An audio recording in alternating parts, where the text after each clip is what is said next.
is the Wheel of Time Spoilers podcast. So we're digging into Within the Stone, Chapter 21. Our symbol is we give it a lot of names in this chapter, don't we? The ancient symbol of the Aes Sedai, the dragon banner. There's another name that I'm blanking on right now because I don't have it in front of me. The Banner of Light. The Banner of Light, thank you. Yep, that one. And he even says, which is confusing because there's another banner called the Banner of the Dragon. And it's like, yes, thank you, Jordan, for acknowledging you double dipped on that one. I think it's also part of how legends fade to myth. It's a double vision and confusion of names right from the get-go. How do you expect it to make sense 1,000 years later, right? Right.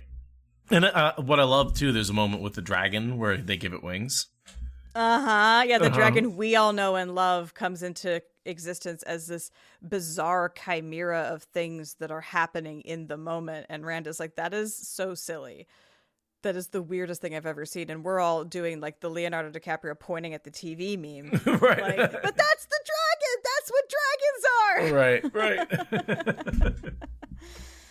All right, I'll read us in. Crash comes from your room. I heard that. Like, what's going on? Are we okay? Timur's running to investigate, so we'll find out. You okay, honey? Yeah. Okay. Okay, cool. Good. Because that was like glass or something? Yeah, like, it sounded like a... What I'm guessing is that she was pulling out a bowl, and there's a glass bowl inside a metal bowl, and she tried to pull out one, and they both kind of came out, but it's a low cabinet, so it probably fell from a low cabinet to a low floor. That very loud, but not a problem. Yes. Exactly.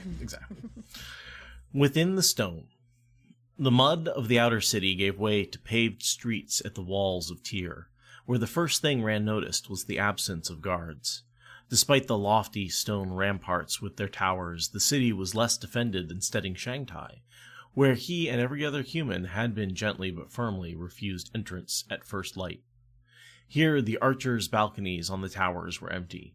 The iron-strapped door of the squat gray guardhouse just inside the broad gate stood wide open, and a hard-faced woman in rough woolens, her sleeves shoved up her thin arms, sat there at a wooden tub scrubbing clothes with a washboard.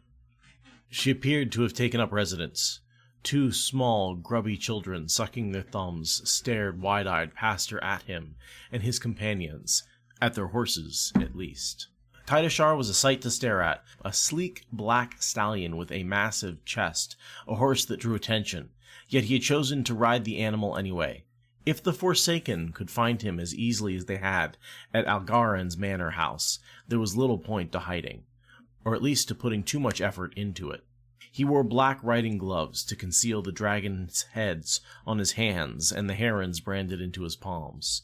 His coat was dark gray wool without a stitch of embroidery, the stallion's saddlecloth simple, and his sword's hilt and scabbard had been covered in unworked boar hide ever since it came into his possession, nothing to pull a second glance. Cadsuane, in unadorned gray wool, wore the hood of her dark green cloak, well up to shield her Aes Sedai face. But Min, Nynaeve, and Olivia had no need for hiding.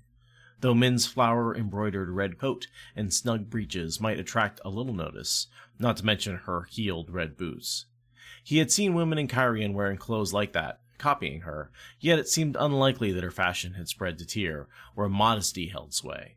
In public, at least, Nynaeve was wearing yellow/blue silk in all of her jewelry, just partially concealed by her blue cloak. But Tyr would be full of silks.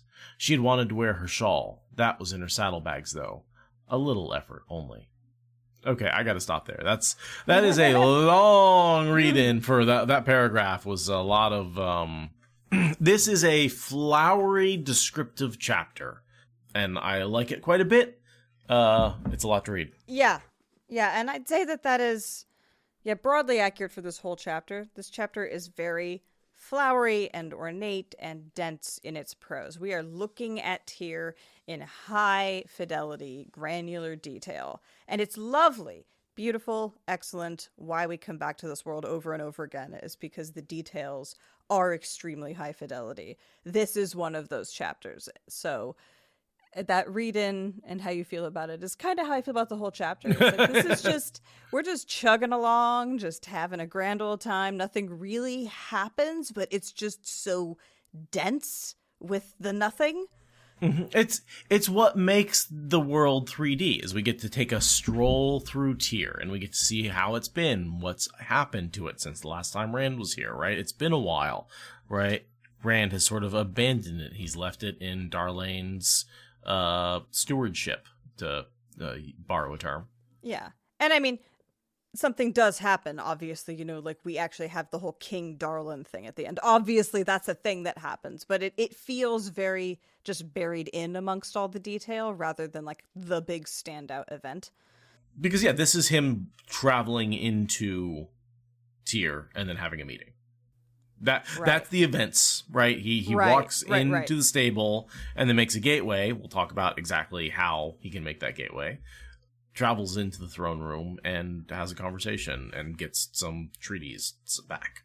Some people were negotiating a treaty and they came back with the signatures. Yeah, RJ took what is fundamentally a very bureaucratic side quest and made it into one of these spaces where, yeah, the world is just suddenly 3D. Super, super, super 3D. And it's very fun. One thing that I noted in that read-in is it seemed unlikely that Min's fashion had spread to Tyr. We learn later in the chapter it absolutely has. Like, Rand, you know nothing. You know nothing about how fashion moves. You might kind of sort of know a little bit about how bad news moves or how armies communicate over long distances. You do not understand fashion. Not in the slightest. The next thing we see sort of after that introduction, right, which is everybody walking on scene, is the steam wagon. Yeah, the horseless carriage, the beginning of trains. I would say that the other thing this chapter has in it is some payoffs, right? Like, yes. Yeah, it has some payoffs from some setups earlier on in the series. And here we see what I call almost a half payoff with the wagons, right? Like, oh, they've traveled 150 miles a day towing, what? There's 8 of them. They totaled like 50 wagons each. So they were towing like 10 to 12 wagons each, right? Mm-hmm. So you basically have a train of these things. You have trains that's traveling over land. A prototype train. Yeah. It changes everything, right? Yeah. But only we know that. It's just buried in there as this little throwaway detail of this tiny little, like, 8th tier subplot about this inventor, and clearly this isn't the end of the road for like what he's doing with that. This isn't the real payoff. It's just so by the by. Mm-hmm. And yet it's a really cool detail. Yeah, this is a momentous moment. It's very important, and it's just very richly delivered in this really understated way. But yes, you're right. This is a chapter of payoff in a way that's just satisfying without being explosive. Yeah. Yeah. It's satisfying. It's not exciting. It's satisfying. Those are two different kinds of good things. Yeah, I felt like I ate a big meal when I got to the end of this chapter, you know? Like, I was like, okay, yeah, that was tasty. Like, I enjoyed that, but, okay. But maybe ate a little too much there, right? Like, maybe. The detail added a lot of fiber. There's a lot of fiber in this chapter, and, I just hope it doesn't get impacted. In this case, the fiber is diamond-eyed golden animals interacting in various ways. Like, how many different freaking instances of these weird animal figurines with ruby eyes do we have to get? Like, Rand melted one way back in the early books. Okay. And then there's like a zillion of them on the walk through the stone. Like, literally a zillion. I counted. There are exactly 1 zillion. Tyr must just loves their figurines, right? Like, it's a Tyran thing. It's like a thing that they do. It's like there's the rug pattern that they have, the Tyran mazes, and then these weird figurines with precious stones for eyes. That there's just a very specifically Tyran cultural export. It's an aesthetic. Yeah, or it's not even an export. It's just a thing they do at home. Because I know what words mean, and I care about consistently using words, unlike most of the people in this goddamn world. So, after the whistle, you know, there's a bit of a piercing whistle, right, that he hears. And then that scares the pigeons into flight. And we get the Taviran, thwack, thwack, thwack, thwack, thwack, right? All the pigeons fly into each other. He's Taviraning hard, so the two flocks 1-to-1 KO each other. Right. And weird that they would be exactly matched. That I guess it's one flock splits into exactly two halves and flies into itself. Very strange. I would be willing to bet it's more like two distinct flocks. It's very strange that they're exactly the same size flock, because he says every bird falls, and that means that every bird had to collide with another bird, and it's like, that's highly unlikely. Yes. Yeah. I don't know. Can Taviran go that far? I'm going to draw the line at the flocks being the same number. I'm not. I mean, flocks being the same number, every bird having a pair, every bird hitting a pair, every bird hitting a single other pair, them both falling out of the sky simultaneously. Like, it's just this, I kind of imagine it like these two totally chaotic waves meeting and 100% canceling each other out. Oh, yeah. Yeah. Like the inverse of a rogue wave. Exactly, right? And so, again, what are we writing here? We're writing waves of probability. We're writing probability waves. So you have these weird patterns, and sometimes the patterns cancel each other out. And this, to me, is a physical manifestation of like a dead spot in a room. Yeah. Yeah. Yeah, for whatever reason, he's just really warping the weft of the pattern hard right now. And Taviran has got to try to balance that shit out. I kind of think of it that, like, basically he needs things to align for him right now before the pattern. So his Taviranus is reaching out incredibly far to make long-reaching, big, significant changes. But because so many things are changing far away from him, he's balanced by all these unlikely things happening further in. Right, exactly. Because this is weird shit that doesn't need to happen unless it's counterbalanced for something else or a manifestation of the pattern falling apart. Obviously, we have that as a factor too. But the land is one with the dragon. He could be using Taviran to counterbalance the Dark One even now. You know, I mean, he does it deliberately later, but, you know. But don't forget, things really change when he goes onto the mountaintop, right? Because that's when he really does become the counterbalance. That's when he's able to do good things deliberately, because he can be the counterbalance to the Dark One doing bad things deliberately. And he's sort of the balance of free will. But until he goes up onto the mountain, I don't know if he's doing any of that. I think he is just pushing and pulling in equal ways. So you think that this is just because of the thing you said before? I mean, of course I do. I think I'm right. No, and I couldn't possibly be wrong or mistaken. Okay. That's valid. That's really good logic. Uh-huh. Bow to your manly wisdom. Thank you. I mansplained it, and you listened, and I don't think we need to discuss it any further. I think that's what this podcast is all about. By the power of being tranquilized by weed. I don't even remember what we're talking about, so I guess you can have your way. Oh, thanks. Yeah. Okay. Pigeons hitting each other. Pigeons. And the nobles ringing the pigeons' necks right along with the peasants. Everyone's like, free pigeons! Yes! And they're just going for it. So that's great. Bad day to be a pigeon. I mean, hunger's a problem. Yeah.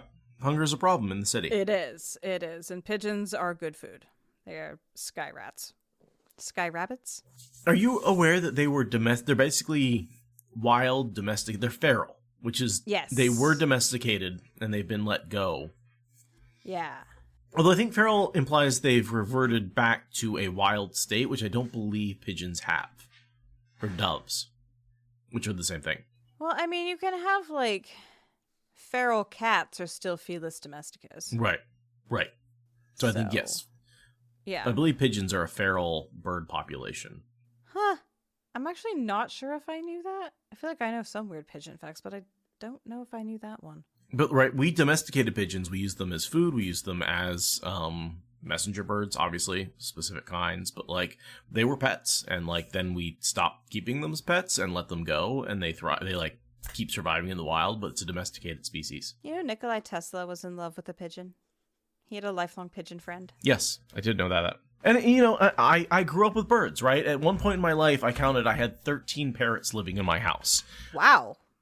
That's a lot of parrots. It's a lot of fucking parrots. With, like, forsaken parrots, like... Well, you know, and the fact that none of those my parents still don't own any of those parrots should tell you something about how good they were about taking care of them. Some of them they gave away, some of them died, some of them got old. Very few of them managed to get old. It's hard to take care of parrots. Like, they are, and they're not good birds to be... They're wild animals. They're not domesticated in any way. But... Yeah. They are... brilliant. They're too fucking smart. The birds would say my name when I walked in the room. The birds that liked me would get excited. The birds that didn't like me would go away. They could listen to verbal commands like a dog does. They could string two words together to make a request. I mean, birds are smart. And I understand parrots are generally smarter than other birds, but even the little ones. Birds are smart. Birds are smart. Like, and birds are also dinosaurs, right? Yeah. Like, yeah, the part where I'm really into paleontology videos, among other things, on YouTube, and they're really good about saying the extinction of the non-avian dinosaurs now. Like, right. That's a really consistent thing, like with the channels I follow. They're very good about saying that, and it's just doing the necessary things to my subconscious and making me, like, more delighted and creeped out and fascinated by and horrified by birds just entire. I'm like, dinosaurs! Like, dinosaurs, they're dinosaurs. I literally have one tattooed on my body. Dinosaur. Dinosaurs. So cool. So weird. So cool. Yeah, my mom occasionally will go through a phase of really wanting to get a pet and then going on a big research bender to determine that she is not in fact qualified to take care of said pet and like burn the enthusiasm on research instead of, getting a pet. And she went through a whole bird phase last year of like cycling through all these different kinds of birds that people keep as pets and learning why that's not great because they're super smart and this is really bad for them and that's really bad for them and this is terrible and oh my god, they're so smart. And like, yeah, the whole pet bird thing is like, just make friends with some backyard chickens, man. Like, just have some backyard chickens and, like, have a dynamic farm relationship with birds. Don't have caged birds, maybe. I guess. Or just watch wild birds. I don't know. I live in a very birdy area, so I have lots of birds to look at, and it's very awesome. I don't have to do anything. They just fly by. It's great. So, the whole point of them picking up the birds is there's a lot of hunger in the city. And Min has visions, basically, that a bunch of these people are going to die of starvation. Which means it's not just a maybe, they will die of starvation. Which kind of sucks. Yeah, it's one of those unfortunate things about conflict is how many people die from not the direct violent conflict that you imagine. And how many of them die of illness and hunger as knock-on effects from the violence. And it's not necessarily something that I saw in the final 3 books. I feel like Tyr did just fine. I don't remember starvation being such a big deal in the city. I was wondering about that because I was like, this feels like foreshadowing for Aradia, but we never circle back to Tyr like we circled back to Aradia. So yeah, I wanted to ask you about that. I was like, am I missing something? Is there a point here where Tyr is just, or is it just now, right? People are going to die within the next week or 2 because it's hard to get food there. And, like, they are out of food now, and so it doesn't take that long for, 3 meals and people start starving. Well, I mean, I feel like they're not on that level of a precipice. It's just, the war of attrition is going on both sides of the siege, and one side is doing far worse than the others. But, yeah, I don't know. Does he get food brought in from somewhere else? No, he breaks the siege. That's what happens. The whole naming Darlin king breaks the siege. That's the point. And then it's all moot. All the food he's been trying to bring in is able to get brought in after that. Then why do these people still die of hunger? As it just doesn't happen fast enough? Oh, maybe. I mean, there's still months between now and the last battle. That's time for people to starve later. Just saying, like, the last battle itself takes a very long time. Depending people on where you starve are. Through yeah, exactly. Like in Tyr, I believe Tyr and Andor are experiencing like almost a year's worth of war, where Rand's experiencing, an afternoon. So there are there's time. There's time to kill these people by hunger. God, that is a bleak sentence. Even if the world wasn't the way it is right now. And Rand basically thinks, hey, I'm not hiding anymore, right? They found me in this obscure manor in the middle of the woods. I got surrounded. Clearly the Forsaken can find me. And I think that is flawed logic, right? Because I think Taim is the one who sent the Trollocs, and he probably found him through more mundane means. Well, Rand is not taking into account that Taim could possibly have anything but the best of intentions. So. Right, that's true. That's true. He built the tower for me. Why would he do that if he's a dark friend? Oh, gee, I can't imagine why he would build a tower of men dedicated mostly to him. Yeah. Yeah. But he is, avoiding the fanfare and the pomp and circumstance of, like, announcing himself and having his hands be bare.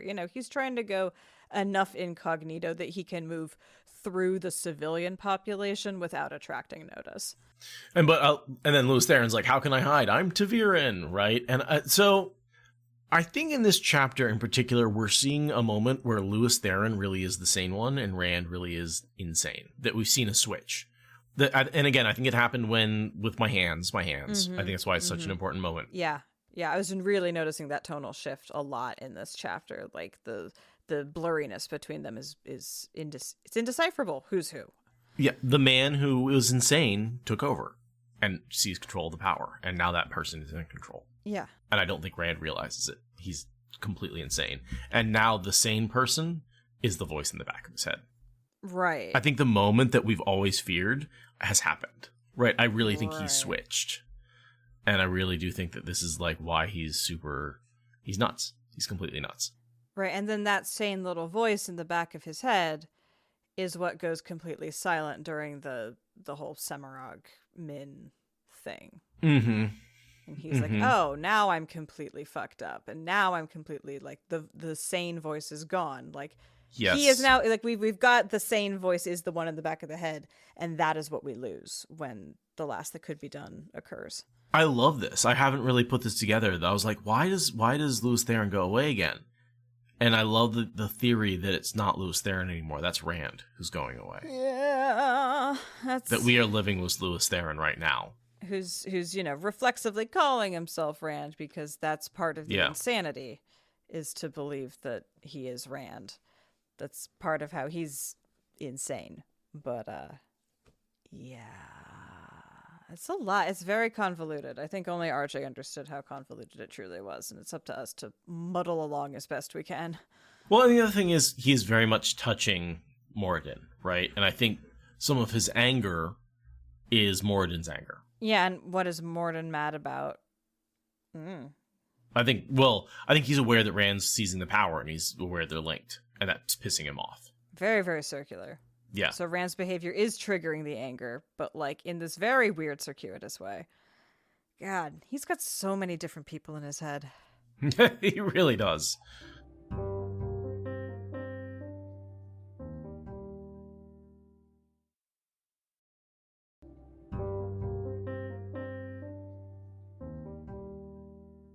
So he thinks about having maidens as guards. Basically, they're back. He owes them, which I don't know why he can do it sometimes and not others, but whatever. They were gone for books and books. Now they're back. It's very frustrating for him to be like, well, I'm the only son of a maiden to ever return, so I have obligations to meet. I'm like, Since when? Yeah, you have ignored this so much. I guess those beatings finally sank in. Like, I don't think that's what it is. That's not what it is. But they didn't, right? Because he immediately left them for books, right? This is just him. I mean, a month or two, but still, yeah. They're pissed at him. It's very weird. They're very pissed at him. His internal logic is very inconsistent, and that is one of my least favorite things in the entire world, is internal inconsistencies. The next bit is details about the steam wagon. It's a train, but not with tracks, but it's basically a train, because it's steam-powered. There were 6 of them, they pulled 50 wagons, and they covered more than 100 miles a day. Which is kind of incredible, if you think that people on horseback can maybe cover 20, and afoot cover 20 miles a day, 40 if they're going insane, but they, probably won't last very long. They tripled that. Yeah. With basically the first workable prototype. I mean, we're still in, like, the first generation of these things, and we're past the single prototype phase, but, like, we're still in the first generation of these. That's an incredible scaling up. And I love Rand's thought of like, well, merchants are conservative. They won't be into this. And Lews Therin just starts fucking laughing. And it's like, that's us. That's us in the world where actual trains and trucks exist. Just being like, Rand, you silly man. You silly boy. Merchants will jump on this so fast, we will have trains running everywhere. Your entire economy will be run by trains and trucks. Whole generations of children are going to have brain damage from the amount of soot that gets belched out over their neighborhoods because of how much shipping happens in their district of a city. Okay? Yeah, there's just a lot of Lews Therin. Because he's the sane one now, he's like, hey, you've got problems. I've been in a modern society. I know how to fix those. Oh, you're having problems with unemployment? You know what you could do? You could tax the rich and reinvest that money into a jobs program that could get them food, and that would give them jobs, and then you wouldn't have unemployment. And Rand's like, shut the fuck up. The insane man. Like, that is literal insane gibberish. Yeah. I love it so much. Lews Therin is becoming a more likable character at this point. Well, he's a much more sane character. He's not the insane voice in Rand's head. He's not the insanity that Rand has created him to. They switch. This is the last bastion of sanity in Rand's head, is Lews Therin now. I love that theory, and I'm sticking to it. Lews Therin going on about sensible civic policy. I adore that. And Rand, the insane man, being like, why is this insane man keep bugging me about civil policy? What the fuck? Like, what does that even mean? Yeah, like, what does fiduciary responsibility and fiscal responsibility mean? And why are we talking about ethics? What is happening? Yeah, Lews Therin's just like, this is like economics 101. This is geography 101. Like, come on. Mm-hmm. At some point, Rand's like, I tried to help the peasants by passing a law, but I don't know what to do. And Lews Therin's in the background going, Bill of fucking rights! Come on, man! We went over this! Come on! Yeah, like... Right, because Lews Therin's probably also head-desking over, like, how the mighty have fallen. We used to have, like, the most utopia that ever utopiaed with absolutely zero problems, # definitely no problems. And... now we're back to this. Like, we have to rebuild from so much, like he is head desking so hard in his, like professors. Cause he was like professor of something. Oh yeah. Fancy Yeah. human rights. That's how he got his third name or whatever. Exactly. Some bullshit. And he's just like, all my work for nothing. Like, I thought that some basic civilized human principles would carry through no matter how bad the wars got, and they've forgotten everything. Oh my God. Like that's what I imagine Lews Therin doing. Like, behind the scenes when he's not actively talking to Rand, it's just head desking over how much was lost. I imagine him writing books or something, like guidelines, like sitting down and like after the last battle. I think that would be a thing for him to do, is like record knowledge. Rand, sure, Grandpa, the means of production, whatever. Seize it while you can. Yeah, basically. But have you considered new communism? Yeah. No, it's got to be really weird for Lews to be getting clearer and clearer focus out of Rand's eyes and understanding what the world is like compared to what he thinks should be happening. Like, that's got to be a weirder and weirder thing for him as he gets more and more control, Then we get the seeds of the weird little story with no payoff about Donnie and Calm. Yeah. I really wanted to see them in the last battle. I really, really, really wanted to see them heroically jumping on a grenade in their little boy uniforms. That's what Min saw, was them like dying in uniform in the last battle, and she couldn't see how it was possible until Rand mentioned it. And then she's like, that's how it's going to happen. And then we got a cool scene that broke our hearts. And no, we got to leave that to the fic writers. This is Min seeing the future and Rand not being able to do anything about it. It's the inevitability of the future that in some ways he is strapped to. Again, because his hope is that he can survive, right? But Min's visions seem to promise he will die, but at the same time he has to die to live. So he needs Min's visions to be true, but at the same time he hopes they're not, so that he can't. Like, it's this weird convoluted mess of like, and Min keeps being like, oh, but I was wrong about Moraine. And he's like, stop saying that. Like, that really, that breaks. If you're wrong about that, you can be wrong about other things, and then I can't depend on your visions. So I'm just going to ignore that and pretend I don't need Moraine. Very unscientific. Which is why Matt's boast of I rescued Moraine is so effective. Yeah. I hadn't even thought of that layer. You needed her. It was a prophecy that you had to have her to win the last battle. If I hadn't done it, everything else you did would be moot. I rescued Moraine. I saved you. That was Min's vision that I'm fixed. Half the light of the world to save the world. I gave up my fucking eye for your goddamn career, bro. Right. You owe me a hell of a nice watch. Hopefully one without any parallax needed. Yeah. He had no room left in him for sorrow, right? Rand is nuts. Rand has no empathy, no sorrow. People are just going to die, and he's like, well, yep, that's what's going to happen. It's the last battle. He's dissociating and compartmentalizing in the worst way. He's disconnecting from everything that makes humanity worth engaging with. And that's, as Cadsuane points out indirectly, not going to work.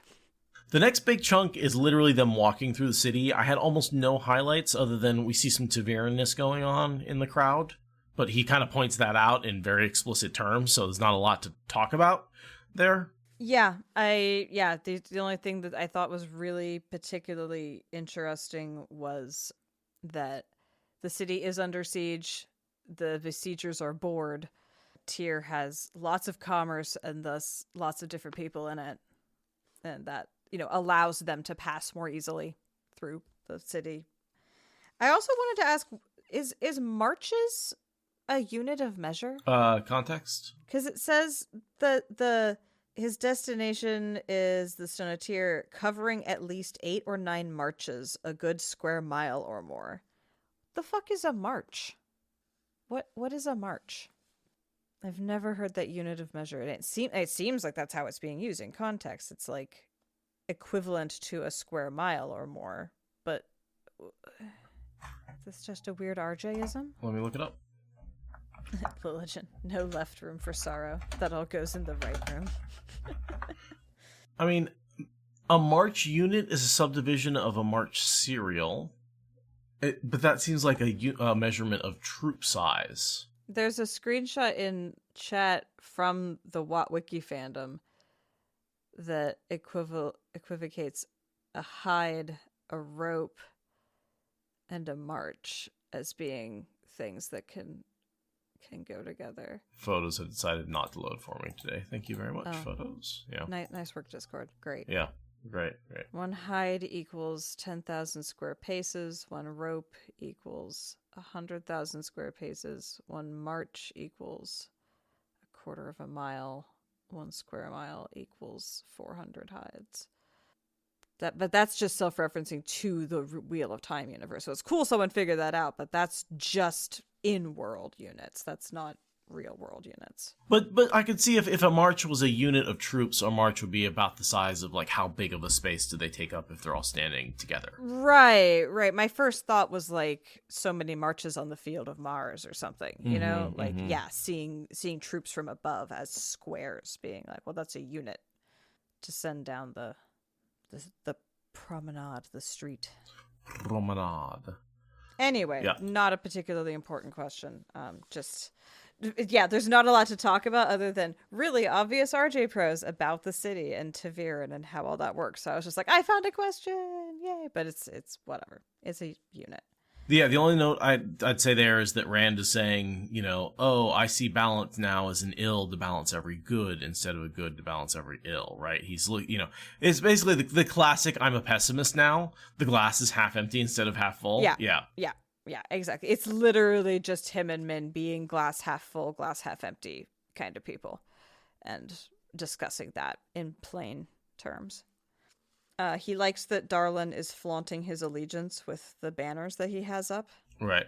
And he can feel Alana and is like, all right, all I have to do is get to Alana, and then I'll be able to talk to Darlin. She'll know that I'm in the city. She's already heading there. Like, it's all It's all going to plan. And we reiterate that the bond with Alana isn't very strong since he bonded the other three. Like, it's just like sort of an external intrusion. It's clearly not part of him is the same way. Yeah, which is nice. I like that. I like that the relationships he chose are able to push the ones he didn't choose to the back of the line.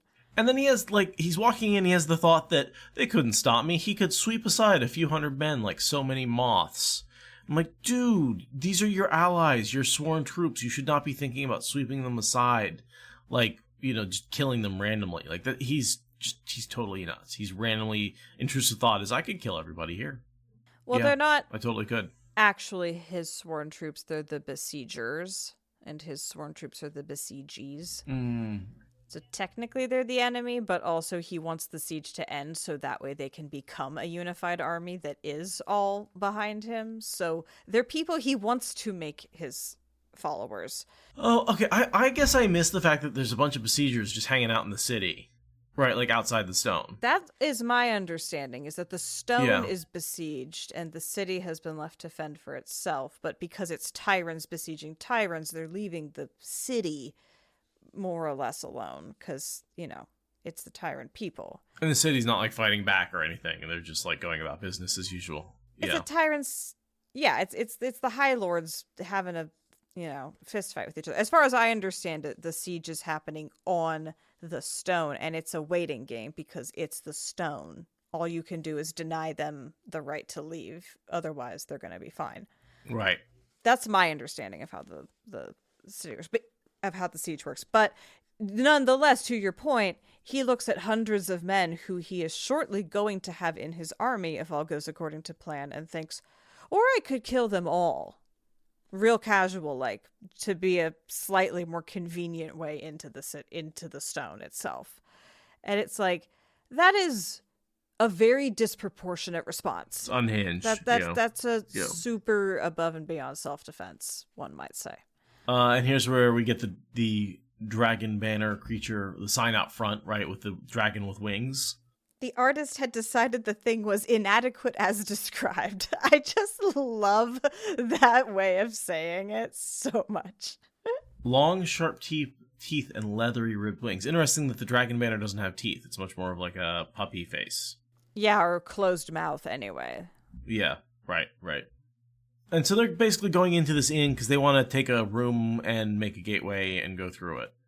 Yeah. And that's going to leave the innkeeper very confused when she goes up and there's nobody in there, but she didn't see them come down. It's a man, but yes. Oh. It's, gonna be very weird to be like, well, they made a really big deal about needing this room, and then just it's absolutely silent, and then you go in there eventually because you're wondering if they need something or if they're all dead, and then there's just nobody there. Like, what the fuck?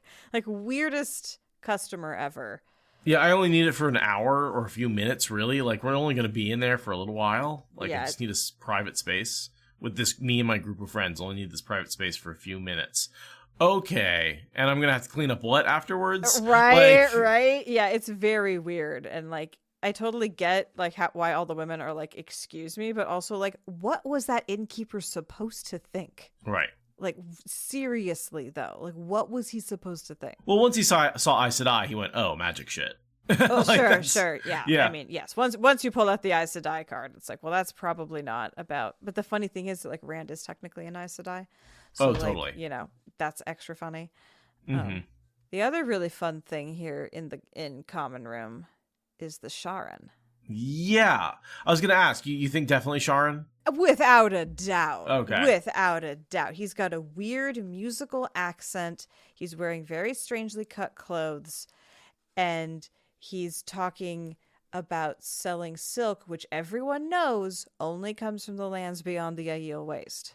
Sharon. Everybody knows that. And he's saying he has the worms that make silk in an accent that is immediately followed up by a Shan-Chan accent. So we know that they're different accents.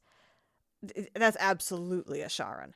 I agree. I wanted to hear what you thought. Yeah. Yeah, I've never questioned that it was a Sharon. It's absolutely a Sharon. And I love the fact that Rand and a random passerby are like, everyone knows silk grows on trees. Duh.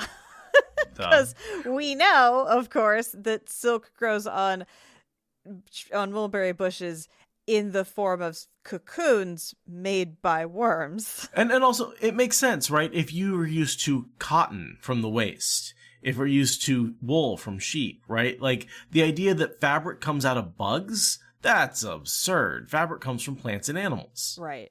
Yeah, bugs you can make dyes out of. You could get honey, but like not fabric. Right. That's silly. That's absolutely silly. Fabric? That's ridiculous. Silly. Yeah. Interesting. We have a lean innkeeper here who seems to be fine. I guess they don't stay with him that long, but... The other thing, then, there's a Shanshan who randomly adds to the conversation about Silk and then just vanishes. Yeah. I didn't have any... Just like passerby is just like, oh, by the way, that's totally how Silk is fate. Because Shanshan has Silk. They don't get it from Shara, or maybe they do get it from Shara. We don't know. But we don't know. Maybe they go the other way around the world, I mean, right? We don't know. Or they just grow it themselves because, Silk. But either way, he just throws his comments in and then bails. And the only reason that that's really significant is because it rattles Olivia. And I really like Olivia, so I've been paying attention to her because I just want to get as much as I can out of her appearances. And she's really unsettled by hearing the Shanshan accent. I would say it's significant for a second reason. I think this is one of the people trying to bribe the nobles. He's just hanging out in the bar. Oh, of course. And then he sees this group come in and is like, that's my cue. Welp. Time to go. Yeah. But yeah, I think he absolutely is one of the guys who's just been hanging around trying to bribe the nobles. Why do we have Shanshan in this area? They've been trying to bribe the nobles, to get them. Obviously. Yeah. I don't know why I didn't connect those dots, but yeah, obviously. I didn't either the first time I read it. I actually, funny enough, I was doing other shit, so I was like, I'll listen to it on audio. And so it took me a couple of times through before I was like, wait, there's a Shanshan that pops up later. Connection. Mm-hmm. I like it. But it's got to be. It's got to be one of the people who. Yeah. Now, what the fuck the Sharon's doing there? I have no clue. Yeah, the Sharon seems like a red herring. Nothing ever comes of it, so I've always assumed that it's just like life has been going on despite the fact that the apocalypse is coming. Not everyone has gotten that memo, and probably someone has been trying to get Silk out of Shara for the past 50 years. So this is undoubtedly something that was going to happen, And if you look at where Tyr is, if you're taking a boat the south around the waste, you're going to end up pretty much the first port you're going to hit is Tyr, right? Once you get back to the continent. So it makes sense. It's just beating. And I do like that Shara keeps coming up because it does make all the Sharan army appearing in the last battle less out of nowhere. Yes. I do think it was well foreshadowed in the rest of the series. I just don't think it was well foreshadowed in the last battle itself. Yeah, I would agree with that. Because it did feel very satisfying to have all these non sequiturs finally come together into something that mattered. That was very satisfying. Because this is a nothing burger until you're like, but it comes from those people that explode in at the end. And then suddenly it feels like this tiny little peek into something much greater. Mm-hmm. Mm-hmm. They bribe the innkeeper to give him the room with a bunch of money. He hurries everybody out, which we used to see Moraine doing. Now it's Rand doing it, right? I think there's a bit of full circleness there, right? He is the one who's bribing the innkeepers with the gold to get them out of the room to do the magic thing. Yeah, it is kind of like a doing something at level, 15 that you could barely do at level 5, right? Mm-hmm. Just being like, wow, this is so much easier. I've been here before, but now I'm in a completely different position in the power hierarchy. This is neat. And so they go into the room, and Rand has some PTSD. Yeah, he has basically a flashback panic response, event. He has an episode, basically. The room is too small, there are too many people in it, and he feels like he's being trapped in a box. The walls are closing in, and suddenly him and Lews Therin are both panting and freaking out, and he needs to be able to see out the window and see the sky and see that there's space between him and the stone, and everyone has to back up against the wall, and everybody get back! And and when he says that, to get back, Cadsuane immediately responds. She rolls her eyes very ostentatiously while she does it, but she doesn't give him any guff. She doesn't make him say please. She doesn't do any of that. She knows that that is not the thing she needs to work on, right? She's really antagonizing him later, and the whole counting of his outburst thing. But she doesn't count this as an outburst of anger. She sees this as an outburst of PTSD and being like, oh, okay, I'm just gonna, I have an attitude to maintain, but I'm not going to create problems either. And I love that Nynaeve sniffs at the way he says it, but also realizes he's serious. Yeah. Same. She hears the same thing in his voice. If this is not a power move, this is a I need this right now move. Which is, again, proof that they all do care correctly. They all care about him, even though they're doing it wrong in so many ways. Like, they are keyed in on some necessary aspects of what Rand is going through that Rand himself is ignoring, They at least understand to some extent. They understand that he's having a problem. They don't understand what the problem is. So the next little bit, he seizes the power. And I think there's a lot, I think this supports my whole theory. Rand seized the male half of the true source and saidin flooded into him. Had the madman tried to seize it first, he had brushed it, certainly touched it, but it was Rand's. The madman, he didn't say, did Lewis Theron touch it first? Just he said whichever one of them is mad. Which I think is Rand. I think Rand reached out, touches it. He touched it first, but he perceives that as a madman touching it because he's the madman. Mm-hmm. The self-delusion is real convoluted. Mm-hmm. Because remember, there is no difference. It was always Rand seizing it. Right. There is no one to compete with. Right. There's one soul, one source. This is not like the true power where he's reaching out through Moradin, right? Right. And I think that is something you could maybe make an argument for. That something's going on where maybe Rand is somehow seizing the true source through Moradin. However, I don't think Moradin can touch the true source anymore. I think he's bound to the true power, right? The Dark One's power. Yeah, he's the other side. Rand can't touch the Dark One in that way at this point, and Moradin can't touch the one power, which I guess is the creator to some extent. To some extent, yeah. I mean, it's the power that turns the wheel, which if that's not the creator, then what is the creator, right? Like, yeah. Entropy and creation, right? Creation and destruction. Those are the two forces that like make the material world have meaning. So yeah, he seizes it. It's, he still has his dizziness problem, right? Because he's still linked to Moradin. He still has that issue. He still feels nauseated, and Nynaeve notices that because he goes basically gray in the face, and she's like, "You seem a little like peaky." But now he talks. The double wound right flares up, right? Because the second he touches the power, it does react. This line, but with the power filling him, he could ignore that pain.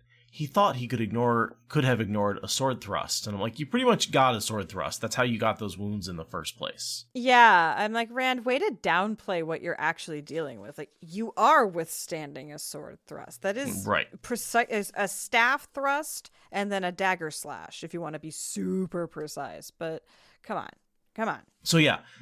Without the face of the man from Shadar Logoth, Moradin, floated in his head for a moment. He looked furious, right? So here's where the anger is, right? We know Moradin's angry at this moment. Without a doubt, he was aware of Rand in that moment.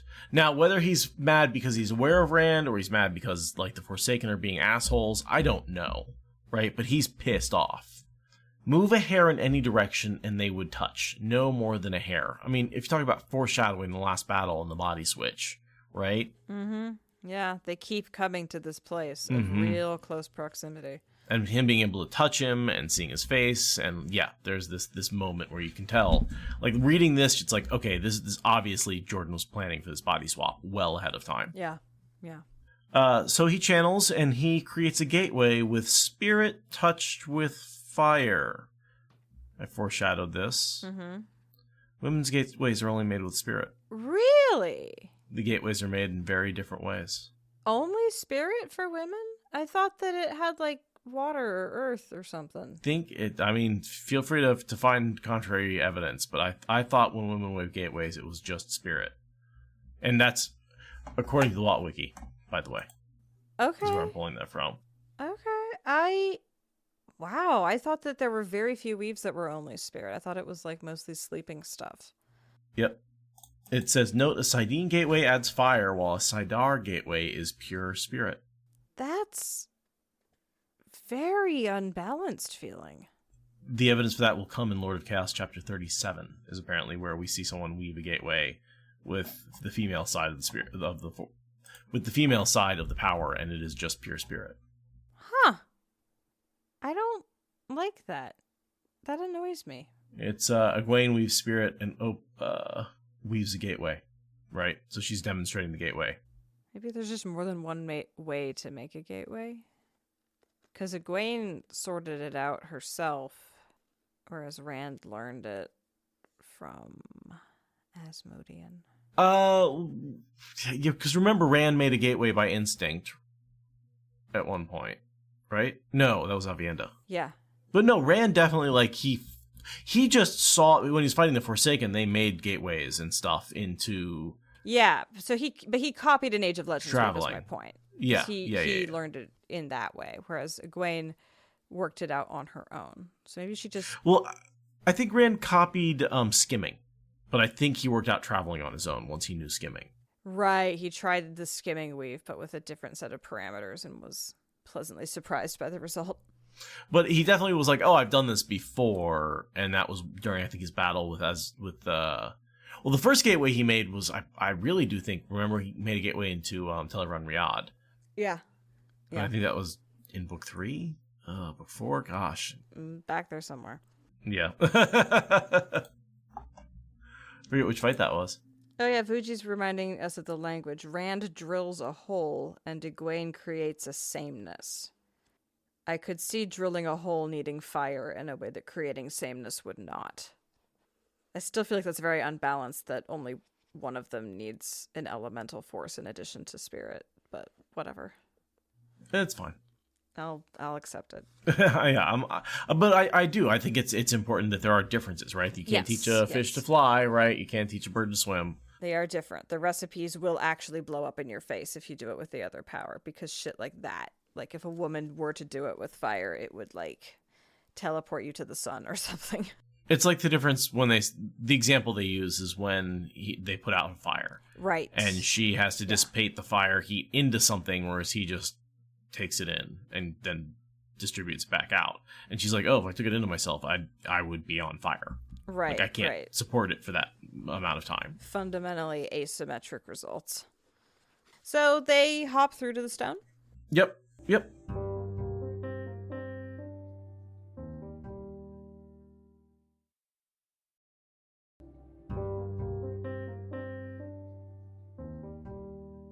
No ambush here. He sees the hole where he left Kalendor and thinks about Narishma and the prophecy. He who draws it out shall follow after, and is like, oh, I was really careful about that, and it means absolutely nothing because it's a bullshit prophecy. But I thought about it really hard, so we're good. So we're good. Robert Jordan's looking at us saying, stop pestering me. That is what I intended. Right. It's just a non-significant prophecy, whatever it means. I mean, I'm convinced that it means he will be, at some point, the leader of the Black Tower, but it could mean he followed after him when he went through a doorway at some point, right? It doesn't mean anything as far as I can tell. Yeah, I assume it means that he's part of a really important part of, like, maintaining the legacy that Rand leaves the world afterward, you know, like takes on one of the schools, or takes on leading the Black Tower, or something important about keeping Rand's legacy alive and the memory of what he wanted alive. And it's great and it's good and it's mundane and heroic all at the same time, but has nothing to do with what's happening in the last battle, like Rand seems to imply.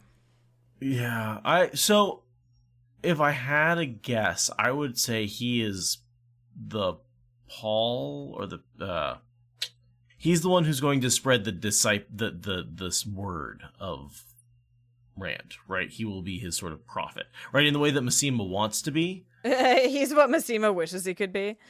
Exactly. I like that. Exactly. He's the one who stayed with Rand, will tell stories, he'll write, exactly. Him and his bells, he'll write down the stories, and those stories will become a holy book to a new religion. And will be part of how myth fades, right? Yeah, I could totally see that. Sort of an adjacent branch to what the Black Tower does. You know, maybe they got kind of some traveling bard stuff going on. Massima's Paul, Narishma's Peter. Sure, I don't know my Bible enough to know if that's the case. Paul's the misogynist. Peter founds the church. I mean, they're all misogynists, but like... Right, I was going to say, and he's a misogynist, and he founds the church. But I think Paul's the one that like writes a bunch of letters that are like, get back in the kitchen and make me a sandwich, even though I'm in prison, so fuck you. And then Peter's the one that's supposedly buried under the, Vatican. Oh, okay. Peter's the Vatican one. That's the rock of the church and Peter and shit. I had a brief phase of really caring about old, like, Catholic Vatican history, so... Is that the phrase, pay Peter to something, Paul? Yeah. Yeah. But what's the something? Steal from Peter to pay Paul? Oh. Clearly neither of us give Peter. much of a shit about Catholic shit. Right. I'm like, I just cared about weird occult stuff for, like, a year when I read fucking Dan Brown. Yeah, to borrow Robbing from Peter Peter to and pay pay Paul. Yeah. What does it mean? Read us the definition. I mean, it's exactly what it sounds like. You're borrowing from one person to give to another. I don't think it's just... Okay. I wonder why Peter and Paul just... Okay. All right. I think because they're also, like, really close friends, so it's like, why couldn't they just borrow from each other? Oh. Huh. This is I don't see anything... No, I agree. We won't take Loyal's book away. That is the true scripture. Narishma's just going to be really involved in spreading Loyal's book. Narishma's going to be Loyal's publicist. Well, one's a historical account of the events, and the other will be much more mystical, in my opinion. One of them is the Broadway adaptation. That's what Narishma's going to do. He's going to do the traveling Broadway adaptation. He'll team up with Luca to take it on the road. The producers. Yeah. I want to be a dragon. So Rand holds on to Sidene. He doesn't want to fight over it again, whatever that means, right? Because he's already the insane one who has it. I love him and Lews Therin fighting about it and the nature of trust. It's very good. The madman is arguing with the madman in the madman's head. It's great. Good time. Rand being... And this really, like... I think this is a really important moment about... Only madmen trust no one, Lews Therin said, right? This is, again, how we know that they flipped. Because it used to be that Lews Therin was in his head screaming, trust no one, trust no one, trust no one. Mm-hmm. And now, Rand has taken that in. The insane one is now out. The insane one is the one who is possessing the body, who trusts no one. And the person in the brain's being like, only madmen trust that. I have a madman in my head. Uh-huh. Because I'm the sane one. Yeah. Yeah, it's how the turntables have table turned. Yes. And whether you want to say that, like, Rand went insane and Lews Therin is this, went sane, I don't know if you can really do that, but, like, clearly something is going on here where the voice in Rand's head is much more sane than Rand is. I mean, I do feel like Lews Therin has gone sane, so to speak, because he really is the voice that seems to be the one that really sparks the idea of what if the reason we're born again is to be able to love again. Like that, particularly the way Michael Kramer voices it, like that's the one who has the epiphany. Rand is still seeking the answer, and it's Lews Therin who has the epiphany for the two of them. But if they've switched, that actually is right. I mean, like, again, it's all the same person, right? It's one person. It's one person. It's yeah. just one person. Down with the binary. It's one person. Right. Rand is plural. So then he has a nice little conversation with one of the guards about one of the worst days of his life. Yeah. Yeah, it's some war wound stuff. It's like, oh yeah, at that time that we almost all died and I shit my pants. Yeah, that happened. And tried to bring a little girl back to life even though she was dead, and I just made her body move around like a corpse. Yeah, I haven't forgotten that. An honorable day. Yeah, honorable. Good for you. With the scar that's only on the outside of your body. Great. We got a third data point on corridors changing, right? So this is happening all over the world. This is happening for a while. Tar Valon, Tyr, and Camelin. We've now seen it happen in. So all the big three cities. Seems like at this point we can assume that was has been happening since the same day. Like it just started happening in the middle of a day across the whole world. I wonder if it's happening in Shanshan and Shara also. Do you think it has anything to do with the distance from the boar? Or from Shale Ghul? Because technically the boar is everywhere, right? Like, I get it. It's, the boar isn't at Shale Ghul. It's just, that's where the pattern's the thinnest. Right? Because the boar... So it is at Shale Ghul. Well, no, because the Boar is a place where they actually where Lanfear drilled a hole in the pattern, and she was on an island, Yeah, in the middle of like the ocean, far away from our mainland. Yeah, so the site of the Boar being drilled is nowhere near where Shale Ghul is. Right. Yeah. Weird displacement in space, but whatever. It's just what it is. But yeah, I could totally see that being on the same continent as Shale Ghul would make the difference, and Shan and Shara are unaffected in as much as corridors shifting. We're not really sure what it means about distance, but it does appear that distance doesn't matter, right? Tarvalon's much closer north than Camelin, right? Or even Tyr. And so it's hard to say. It appears just a thinning of the pattern. It could be localized. It could be everywhere. We don't get a bunch of, Shan complaining about it happening in Shan. Well, we don't have any communication with Shan, so there's no way to know. Like, it's completely unknowable. The only Shan we ever interact with are on this side of the ocean. Right. Well, and Semirog, she knows what's going on over there. Do you think she gives a fuck about corridors? She probably just blasted her way through the wall if she got... Right, she just walked straight through, bang, like, bang, bang. I'm not Yeah. doing that. Yeah. And there's an interesting line here where he's talking about how if I don't start the last battle, the Dark One will kind of win by default just by letting the pattern unravel. The world will be destroyed, we'll all starve to death, and we'll be in one of these shadow worlds. It'll be an end to time and creation. He has to bring about the last battle before that happened. It's an interesting... And I do think this was something that got used differently the way it was than what it was intended, because to me, I wanted the breaking of the final seals to be how Rand started the last battle. Not this, when they're broken, that's the moment when he can seal the Dark One away. In a way, they're the end of the last battle, not the beginning of it. I would have loved to see this whole, I have to break it, or else the Dark One will win by default. And once I break it, the rubble has to be cleared, and it will take me a day to rebuild the seal. And in that time, the Dark One will run rampant and, will bleed through, and all these bad effects will be happening, right? Or maybe even take like a longer time, right? What if rebuilding the seal took him, quite a bit of time? I don't know. I would like to see that be the duration of the last battle. That's why it had to happen the way it did. That would have been cool. The sword fight at the end of the world was a little bit like, really? So then Rand assures the guards that he won't get lost. And they're just like, well, he's the Lord Dragon, so we're going to not question that too hard. And he goes cruising off to... follow Alana, right? He knows he can locate her in his head. So he's like, well, she's my guide stone. I have a compass. I'm not going to get lost. Exactly. Wherever she is, I'll get there. Doesn't matter what the corridors in between are. And Cadsuane being like, those guards hop when you say toad. That's not good for you. Yeah. And Rand's like, coming from you, that's really rich. But like, there is this interesting point that leads into where he says, if I could make everyone obey, I would. And she looks at him and goes, right. I see. And that is a very important exchange, because that is Extremely. not a man that you can let have the last battle happen to. This is very connected with his thought about how he's not ready for the last battle to happen yet. Cadsuane's going, no, you are not. I need to be working on you. And that's why she does this weird countdown thing or count up thing and then spanks him. Like, it's not the right approach, but this is why. She is looking at Rand going, stop being a micromanager. You can't control everything everybody does. It's not inside your control. You cannot take that kind of responsibility on and win the last battle. You can't. He has to let other people be heroes too, right? That's the whole lesson Cadsuane is supposed to teach him, that other people can be heroes too, right? And like, she fails mostly.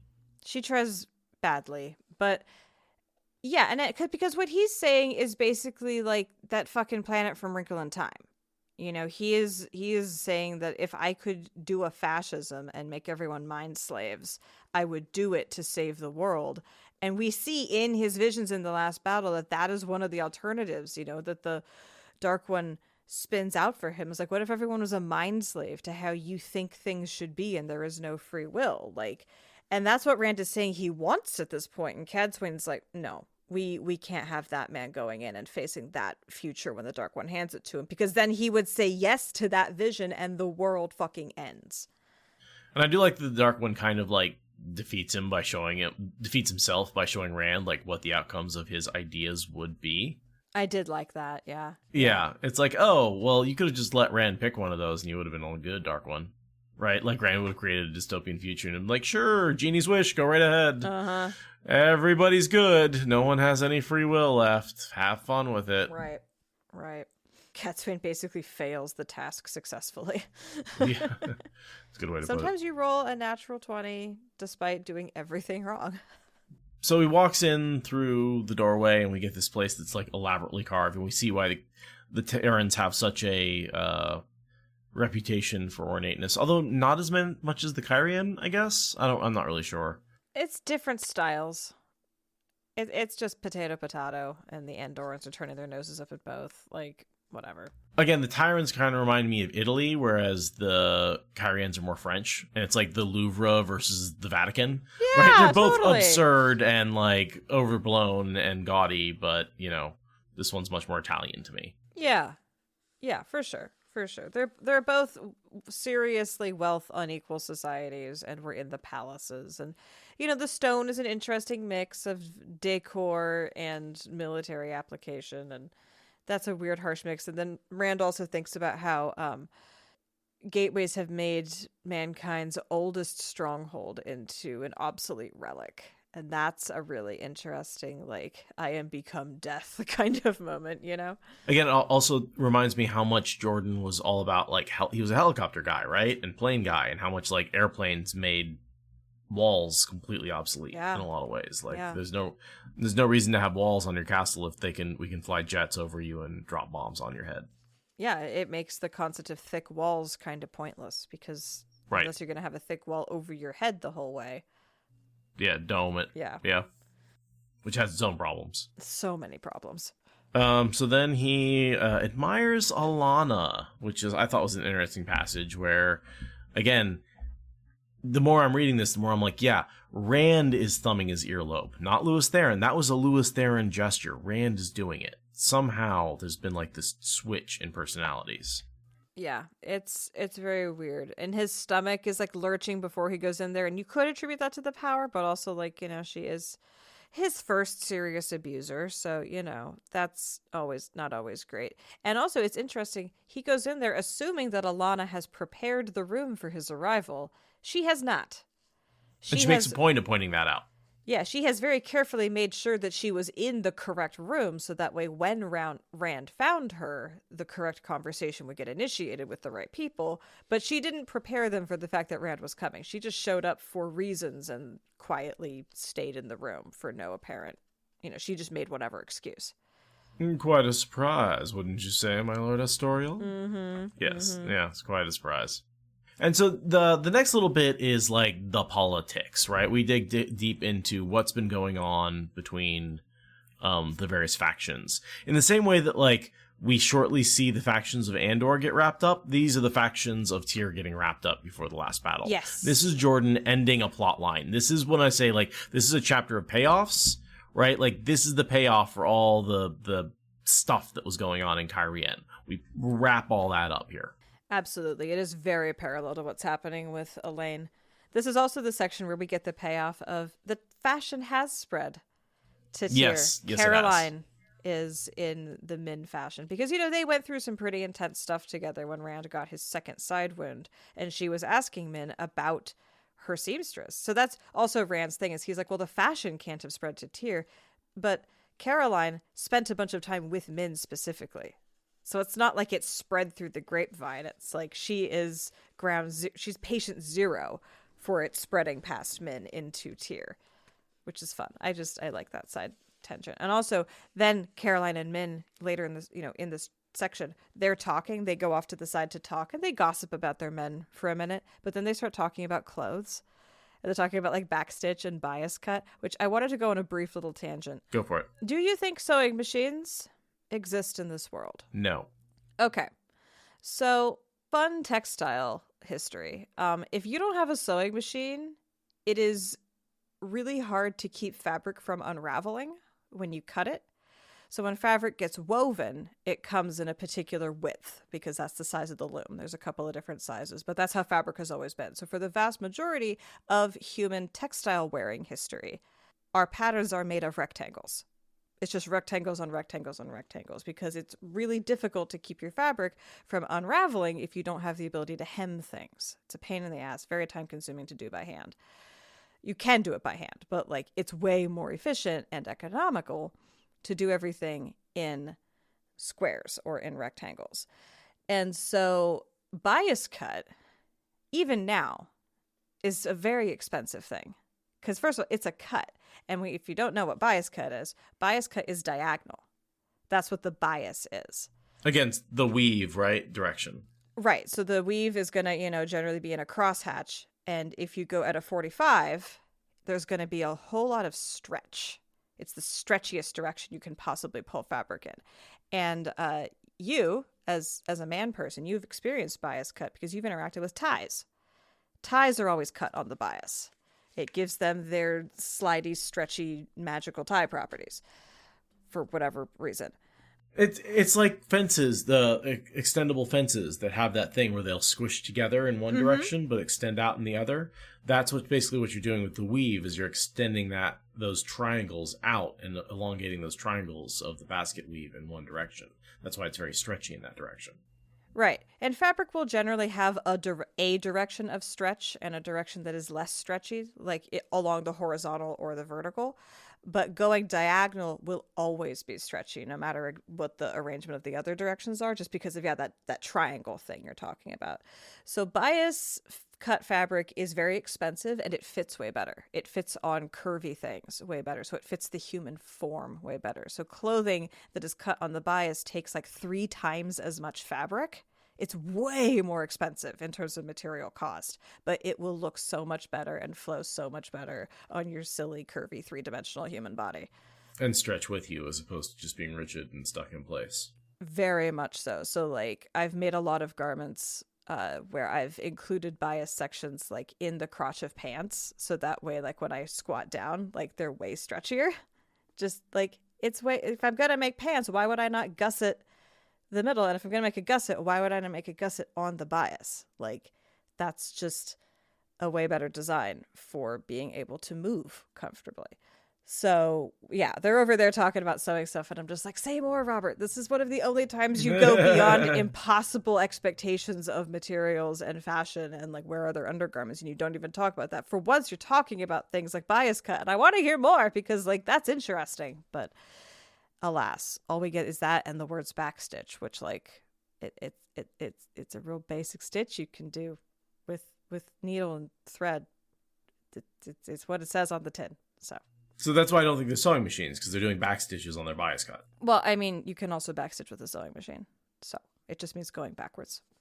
So speaking of Caroline, other note, Rand and Louis Theron's attraction to her, a la attraction to Moraine. Oh, God, so weird. So I also was like, this is very weird, because Rand being attracted to Caroline looking like Moraine, really feels a very mother fetishy type. Yeah, it's very Oedipus right, complex shit or whatever. And this is again where I think it makes more sense if there's been a switch and the person who's thinking that is much more Louis Theron, who considers himself significantly older, significantly wiser than her. And I think that's what he's trying to say here is, oh, you have this attraction in his mind that he would never happen if he was still that 19-year-old boy. Yeah, I was thinking that this feels very like, why are you suddenly fetishizing your mother figure? That seems weird. But yeah, Louis Theron would be like, she's a colleague, she's an inferior, yeah, like he wouldn't have the same looking up relationship to Moraine in any way, shape, or form as Rand does. So it's not the same weird, like, yeah, that incongruity is less incongruous if we accept how switcherooed they are at this point. Mm-hmm. Yeah, I like that. That's my best guess to get rid of that ickiness that I don't like at all. I approve of getting rid of the ickiness. Yeah. I like that. Yes. Just Lysol that right on out. Because it's not just icky, but it's incongruous. Whatever. It's incongruous. It's out of place. Yes. Right? It's this weird, like, Rand has never before expressed any attraction. No. Unlike Tom, who said, mighty fine woman and all those lines, Yeah. right? Like, Rand has never done that. Yeah, and you've even got Rand in Lews Theron's head being like, hey, stop masturbating over that picture that I cry over. That's weird. Don't do that. Yeah. Cadsuane retires to the corner because of the interaction she had with Rand earlier, right? Where he's like, oh no, I want everyone to obey me. Where she's like, ooh, I want to see what's going to happen here then. Yes, she gets herself front row seats and sits back to let the fireworks play out. And then we get to Dark Friends.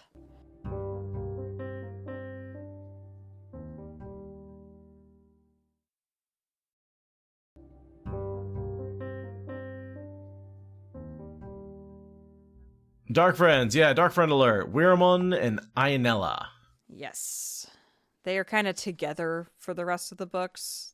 They're like ostensibly a couple, kind of, sort of, and they're just in every time they show up in a scene, they're together. So, like, they're just Weiramon and Ionella. They're the Dark Friends. They suck. Right. And if you remember, Ionella was with,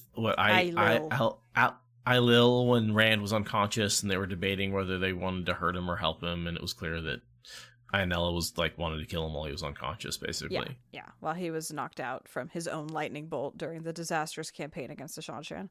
Ray may remember her from episodes such as Rand knocked out by lightning bolt and Betrayal. And definitely not a good person. Right, and maybe a dark friend. Yeah, definitely a dark friend. And you can really see it here. You can see that Weiramon, threw away a whole bunch of men's lives, throwing the treaty talks back to the very beginning, completely disrupting the peace process.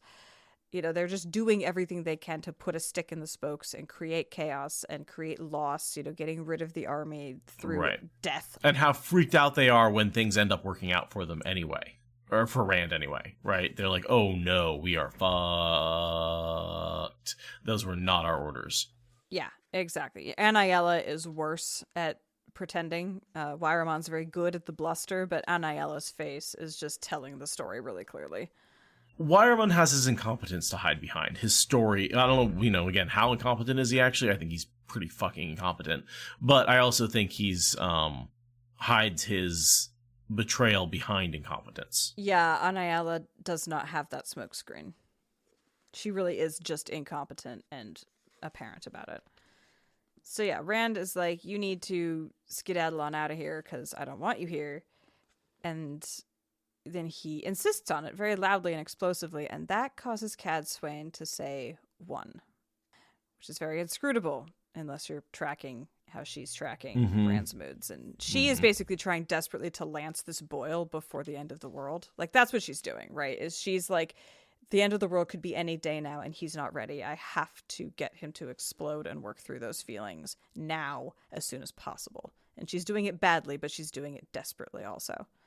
And she's also sort of pointing out every time he forces someone to his will, right? Every time someone says, I want to do this, he's like, no, you're going to do it my way. Because he wants everybody to obey. I think that's what she's... I don't think that's what it is. I think it's his violent, explosive outbursts of temper. I think that's what she's tracking, is whenever he snaps and like it bursts out. That, I think, is what she's counting. But I could be wrong. Which, yeah. No, I think that's a much more the thing I was usually thought it was, but I was trying to make it more deep than that, rather than her being like, don't express anger. Well, I think it's not that don't express anger. It's that your anger is not finding a healthy expression, so it's bursting out in ways that are really counterproductive and dangerous for everyone. Okay, question. There's a sentence here that I think might be a typo or something. Weiramon studied Cadsuane for a moment, tilting his head back so he was staring down his nose. As the Dragon Reborn commands, he said finally. So does Weiramon San Diego obey? My ship can be ready to sail by tomorrow. I wager. Will that suffice? Do you see all that? Yeah. That's paragraph. Yeah. The paragraph after that. Rand nodded curtly. Next sentence. It would have to answer. Mm-hmm. I don't understand that sentence. I think he's talking about the nod. He's saying the nod will have to answer. Oh, the nod would have to the answer. Okay. I think. I was thinking he was saying it would have to suffice answer. And I was like, wait, that doesn't work. Yeah. But the nod answers the question. I got it. Thank you very much. That's my reading comprehension ran into some trouble there. But then you follow it up with the next sentence. He was not about to waste a moment making a gateway to send this pair of fools where they belonged today. I can see where where your reading comprehension went into a different place, because it does seem like it would have to suffice would be the more logical sentence there, given the sentence that comes after that. Like, I don't like my interpretation. I like your interpretation better. I think that they fucked up just creatively there. Yeah, I think that was one of those points where maybe the person editing and the person writing thought two different things were going on Perhaps, yeah. But anyway, that's just not my favorite sentence structure, and I got a little confused by it. So, but I understand now what he's trying to say is the nod would have to answer the question of will it suffice. Yeah, that's the best I got. So then we talk about the hunger in the city, and basically Caroline and Darlin say they've been trying to feed the city by bringing the cattle in, because cattle don't spoil the way that preserved meat spoils, which is smart, but bringing resources through a besieging army is sort of a crapshoot of giving your enemies food. So, right. It's been a bit of a rock and a hard place, catch-22 situation, and Rand's like, well, I don't like it, but at least you're doing something, which is not what I expected, so I don't get to criticize.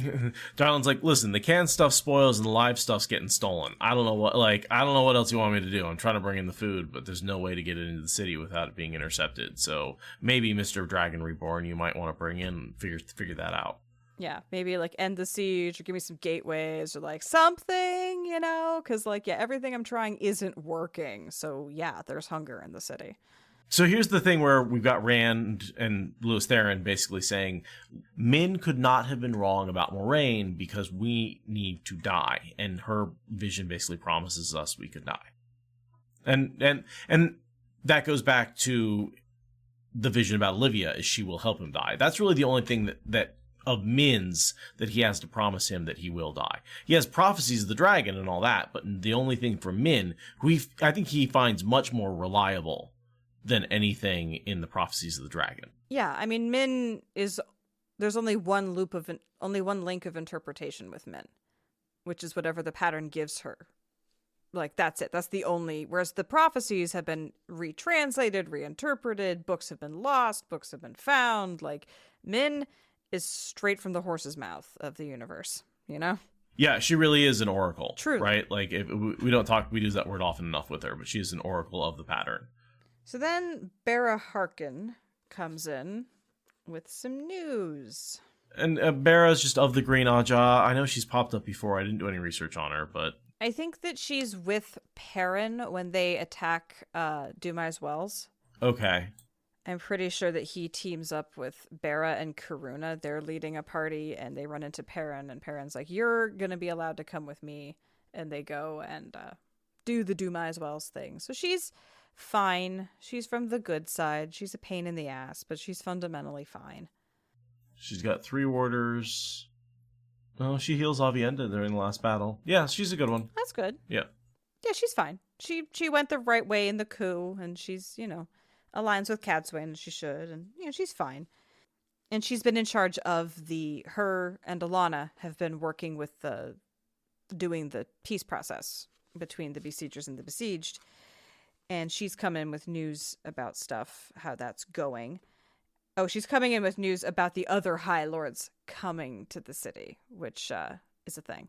And so he's upset because his High Lords are coming back to the city until she says, no, they don't need to be out there anymore because the siege is basically over, right? We've come to an agreement. Yeah. But before she says that, just the news that these High Lords are coming is enough to make Rand, explode again. Right. And Cadsuane says, 2. But he also says, doesn't anybody remember how to obey, right? He's very much about the obeying part there. as well. So they're almost going together, the anger and the obeying. Yeah, well, I mean, it also goes back to what she was saying I see about before, which was him saying, if I could make everyone be mind slaves, I would. She's like, yeah, no, yeah. So that's what I'm wondering, if that's what she's like really keying on, is like this idea that I need everyone to do what I say. I'd say that at this point, this is both. This one is both. I think the other one was just anger. Or was the other one about control too? The other one was about control too. Oh, it was. As soon as possible. Yeah, it's when he cuts Wyramun off to tell him what to do. Okay. So, all right. So we're 2 for 2 at this point. It's anger and control in both cases so far. We could both be right. We could be, yeah. But yeah, Cadsuane says 2, and then she says, this seems like maybe good news that you're not asking for. So maybe she's like a video game tutorial, like railroading him. Being like, you need to ask the cat if he has wares to sell. You know? Ask Barra Harkin if she has news about the rebels, right? Like, yeah. Barra Harkin is blinking. A little question mark over her head. Exactly. And yeah, she delivers the news now that the treaty has been signed. We've got an agreement. Everything's cool. And Rand's immediate reaction is, "But my feelings. I'm angry," and it's very silly of him. I mean, and this is also where we get the information that the reason the rebels lasted so long is the Sean Chan was promising arms. Yes. Right? Yeah. Which comes back to the Sean Chan accent dude in the inn earlier, right? Because he was there to help with the offers. Probably one of the spies. Yeah, exactly. Suddenly, all of the resistance collapsed, and now everyone's ready to just, like, pretend it didn't happen and go home. And Rand's like, I don't want to pretend it didn't happen. That makes me angry. And then Cadsuane's like, you literally didn't put that in your base terms to your negotiators. So don't be angry about it. Also, and so she gets to 3. What does she say 3 about? They can stay commoners and swear fealty to me. Control, obey. But also, he's throwing a goblet of wine. First, he slams his fist down on the chair. Then he leaps up so fast he breaks the arm off the chair. And now he's thrown a glass of wine. These are all violent outbursts each time. So I think we're both right.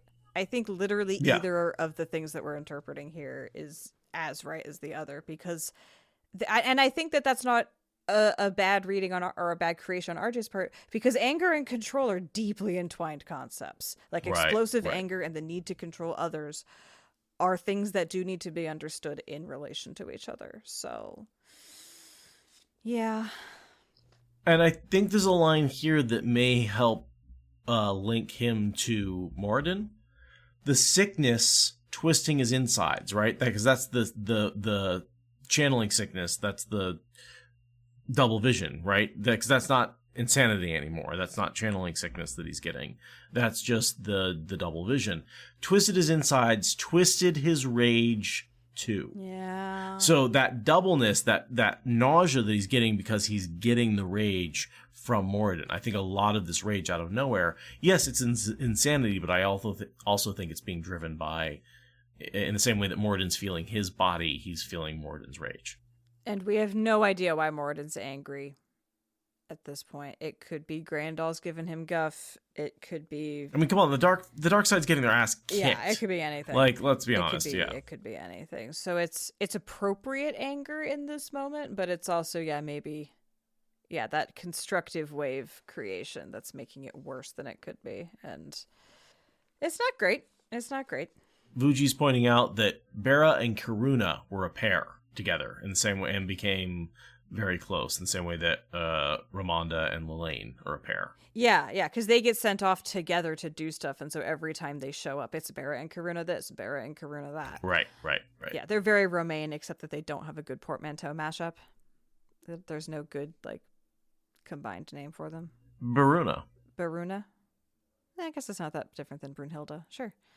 And yeah, I do feel like Cadsuane's counting to 3 thing almost kind of made sense until she spanked him. Yeah, because... At which point I lose all respect for her process. No, I was willing to see where you went, and I don't like it now that you've landed.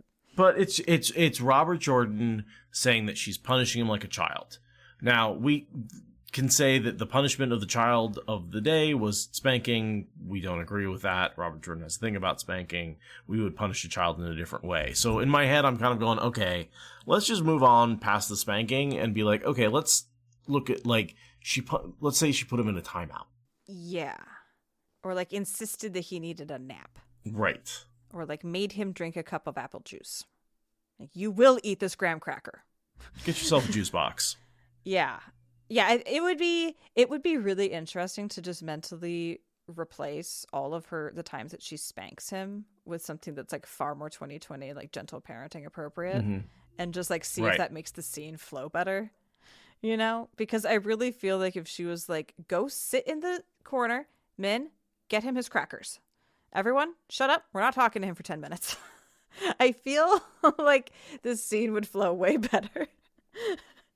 I'm going to choose to believe that that's what happened. Animal crackers were deployed. And so this is, again, where Cadsuane gives them some really good advice, which is basically like, hey, you set terms and you said they could do anything else. And not only they got to do the terms, but they also got you some reparations. So, like, suck it up. Yeah. And realize that you're going to have to give those lands back to the rebels because they negotiated for it. Yeah, and sometimes that's how you have to resolve civil wars. It's just right. do you want the Tyrants to be a unified army behind you going into the last battle, or do you want to be right?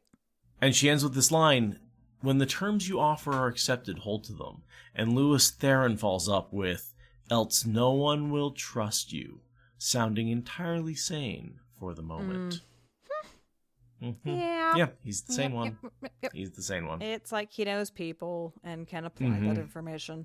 And so he gives up and kind of says, well, it looks like you're king, darling. Yeah, because that's one of the terms, is that Tyr switches from having its Council of Lords as the top to actually having a steward. Yeah. They're actually, because, as gets explained, it diffuses Rand's apparent power. If they decide on their own, without being told, that they're going to have a king, the king is completely divorced from all that dragon shenanigan. Right. Yeah, and we swear to the king of Tyr. We have nothing to do with the dragon. We're ignoring the fact that the king of Tyr happens to be, have sworn fealty to the dragon, but that's none of our business. Yeah. We're just reporting to the king. Yeah. Like, we don't care who he's sworn to. And it's really interesting that they're breaking 1,000 years of not having a king to do that. Mm-hmm. Well, a lot of change going on right now. It's a funny way for the dragon to break all bonds. Oh, the dragon will break all bonds. That means everyone's going to be, an anarchist communist running around the countryside. No, sometimes it means that republics decide to go back to monarchy. Yep. I mean, it's not really a republic, but I mean, how monarchy? Yeah, I mean, come on. At best, it was an oligarchy. At best. Yeah, but they took pride in not being a monarchy, and now they're deciding to go back to being a monarchy. That is a very different kind of bond to be broken. And then, King Darlin gets to have his fortunes rise and decides that that's the moment to pop the question to Caroline. And it's very cute. Oh, I love Weramon and Aenella's response to them.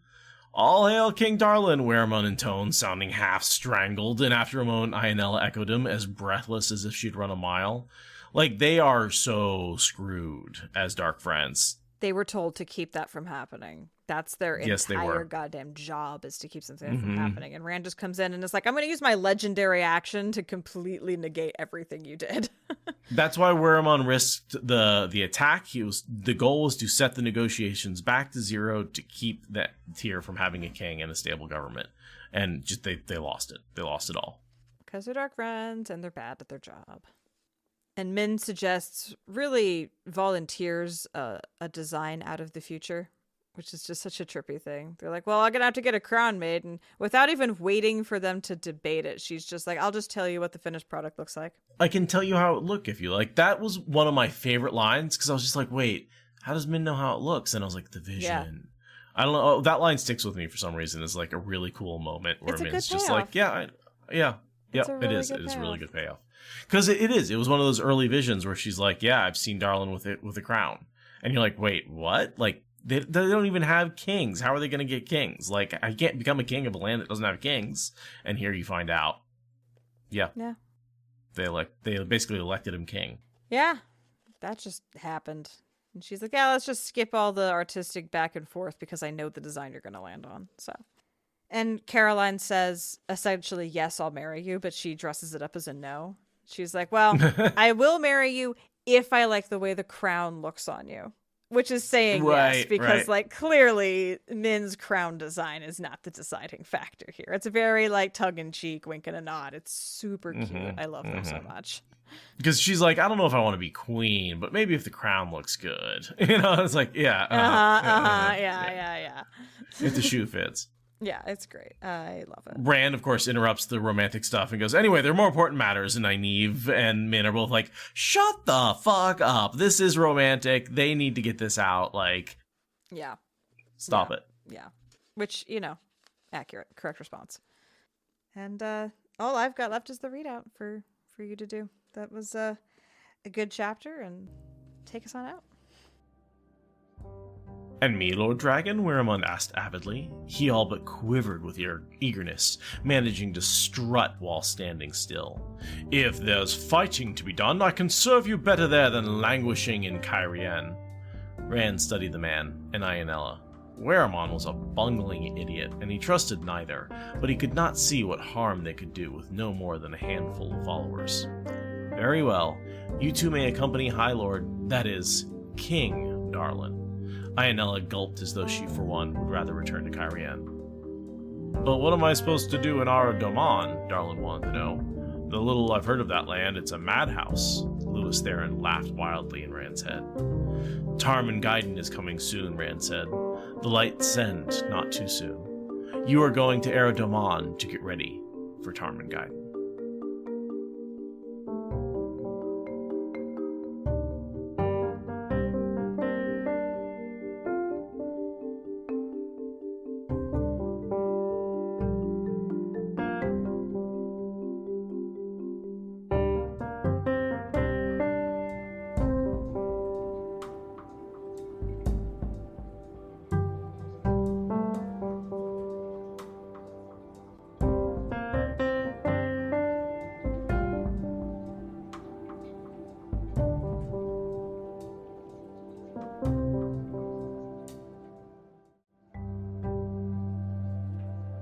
And as we know, the hut was kind of the starting, we've had the starting gun. The countdown has begun. Yeah. It's the final countdown. Yeah, and I guess the only other thing, we never get any success in Aradia, right? We get the whole, sacks of grain thing going on. But Darlin never has any success in Aradia. No. Darlin does what he can, which is basically... Well, I mean, he does... Yeah. He has nothing to do. He is, I believe Tyr is where all of the uniforms and stuff come through when Rand goes back and discovers that all the grain is good and is doing his Zen Rand thing and is like, all these men, get them uniforms and get them cleaned up and da-da-da-da-da. I believe it is Tyr that he gateways all the resources in from. But yeah, Darlin himself is never really on scene to do anything like that. But it's still a momentous thing for Rand to say, you are going to anywhere to prepare for Tarman Gaiden. Like, that is a momentous thing for Rand to say, regardless of the city in question or nation in question. Yes. Right. This is no longer, and this isn't like, oh yeah, we're building up nations and we need to get ready for Tarman Gaiden, and yeah, this is like, no, you're going there because the next stop is hell. Is Armageddon, right? Like we are, one last pit stop to get ready for it, and then we're off to see the wizard. Yeah. We're gearing up. All right, yeah, no, that was fun. There was a lot of good payoffs in that chapter. A lot of, we sort of got the end of a storyline with the rebels, right? We're starting to end storylines. We're starting to wrap things up. We're starting to really set up the last battle. We are riding to Tarman Gaiden. Yeah, Land's on his way. Darlin's on his way. Like, chugga, chugga, chugga. The train is getting invented and pulling out of the station. All right, and I think with that, I'll turn the recording off. All right. Thank you so much, everyone.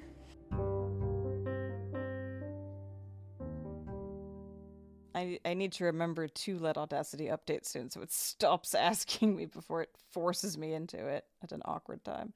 Did we ever figure out if Audacity got like I heard they got this weird hostile takeover where they were going to put in a bunch of weird spyware or something. I don't remember the details.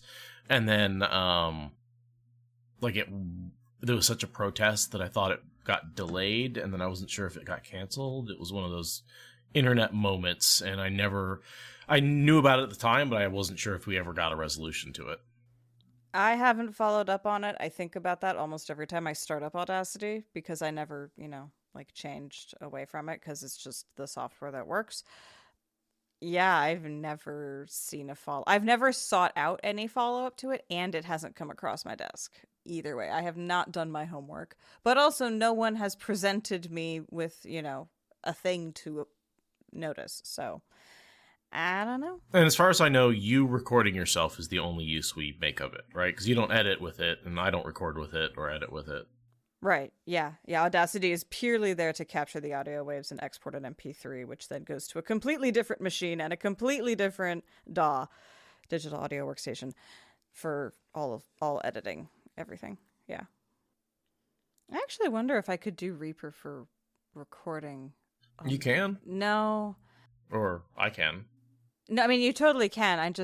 The reasons why I'm not doing that, why I'm using Audacity instead of Reaper, are because of Discord. Anyway, signal chain and computer stuff. Yes. That is not interesting podcast material. Anyway, moving on. Well, you don't want to talk shop? That's way too nerdy for our dear listeners. Anything interesting going on? I stabbed myself with a burning stick in the throat. Yeah, don't do that. PSA. Yeah, pro tip, guys, if you're picking at branches near a burning fire and shoving them into the fire, be very careful that one of them doesn't flip around and stab you in the neck, because then you'll have a really awkward burn on your throat, and it's just very silly. It's the worst fire injury I've ever given myself, I think. It looks a bit like you got bit with a one-toothed vampire. Like he was going for that one neck bite, yeah. But he was missing one for dental work, and so you got just ow, oh, that was one bite. What the hell? Yeah, but yeah, totally. It looks like a pretty deep red burn mark right on the side of your throat. Yeah, it's kind of almost like a cigarette burn or something that, because I just straight on with it was like a whippy little branch, it just there was a whole tangle of whippy little shrub branches or apple suckers or something, and yeah, it's just be careful with fire, kids and adults. It's dangerous, and it very easily could have been my eye or my nose or something that's much less durable than just my throat, yeah, it's fine, it's just skin, whatever. But they all happened so fast, it very easily could have been my face. Yeah. So yeah, careful out there. That's all I have to report, is the perpetual sensation of healing on my throat, reminding me to be very careful with fire. That's what's going on with me. You must be careful with fire and protect your spirit. Fire and spirit. Yes, and? Well, just this weaving gateways. There's a Okay, point about fire and spirit I'm going to make later on in the chapter, so I'm foreshadowing that a little bit. Fire and spirit. Okay, all right. I had too much fire, not enough spirit. Gotcha. Yeah, no, yep.